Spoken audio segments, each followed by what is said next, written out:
Life is a process. ህይወት ፕሮሰስ ነች፣ ሂደት ነች። በየቀኑ ምንጓዛት፣ በየቀኑ ምንሄደው፣ በየቀኑ ራሳችንን ምናርምበት፣ በየቀኑ ራሳችንን ያስተካከልን ምንጓዝበት መንገድ። ይሄን ፕሮሰስ ግን በአብዛኛው የሚመራው ሌላ ሰው ውጫዊ ነገር ሳይሆን የኛው ከአንገታችን በላይ ተሸከምነው ማሽን ነው።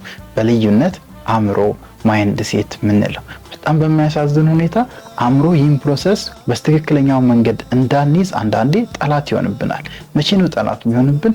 በትክክል ማንነቱን ካላወቀን፣ እንዴት መጠቀም እንዳለብን ካልተረዳን፣ ካልተማርን። በጣም በሚያሳዝን ሁኔታ ደግሞ ስለ አእምሮ የሚያስተምር ምንም አይነት ትምህርት፣ ምንም አይነት ስልጠና አላገኛችሁ። እውነቴን ነው፣ እኔ ስላላገኘው ነው። አለ ካለ ኮሜንት ላይ ያሳውቁ። ከፈለጋችሁ ግን ሊቅነት ትክክለኛውን የአእምሮ ምንነት እንዴት እንደሚሰራ ህይወታችሁን ፕሮሰስ እንዴት ማስተካከል እንዳለባችሁ ፕራክቲካል በሆነ መንገድ አዘጋጅተው ይጠብቃችኋል። የሊቃውንት ቤተሰብ ሁኑ። ታላቁ ሊቃውንት ሊቅነት ነው።